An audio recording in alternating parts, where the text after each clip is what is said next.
তাহসিন, তুমি কি হতে চাও? স্যার, আমি তো বড় রাজনীতিবিদ হতে চাই। এবার সৈকত, তুমি কি হতে চাও? স্যার, আমি তো ডিফেন্সে চাকরি করতে চাই। বাহ বাহ, দারুণ। আজমল সাহেব, তুমি কি হতে চাও?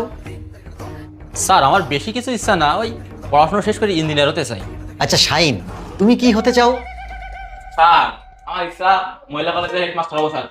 Good good good. স্যার, আমাদেরও তো একটা প্রশ্ন ছিল, এই আপনি এত বড় একজন শিক্ষিত মানুষে এত চাকরি থাকতে এই হাই স্কুলের শিক্ষকতা করতে আসছেন কি জন্য? খুব দারুণ একটা প্রশ্ন করেছো। তবে হাই স্কুল টিচার হওয়ার একটা কারণও আছে। আমি চাইলেই অনেক বড় কিছু হতে পারতাম, এসপি, ডিসি, ইওনো, টিওনো সব কিছু হতে পারতাম।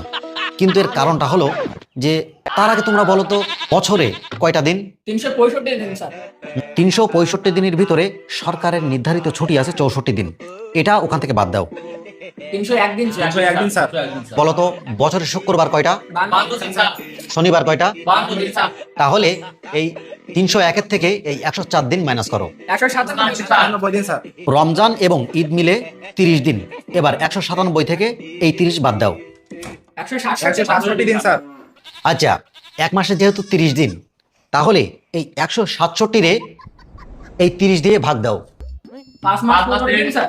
হ্যাঁ, এবার 12 মাসের ভিতরে আমি 5.5 মাস ক্লাস করাচ্ছি আর 6.5 মাস ছুটি কাটাচ্ছি। তাহলে আমি কেন এই হাই স্কুলে চাকরি করব না? তো ঠিক স্যার। শুধু তাই নয়, আমার যদি ব্যক্তিগত ছুটির দরকার হয় সেটাও পাচ্ছি। বাড়ি থেকে হাঁস, মুরগি, গরু, ছাগল সবকিছু পালতে পারছি। তাহলে আমি কেন এই হাই স্কুলের চাকরি ছেড়ে অন্য কোনো চাকরি করব? স্যার, এই ছাড়া কি আরো কিছু সুবিধা আছে আপনার? হ্যাঁ, আছে তো।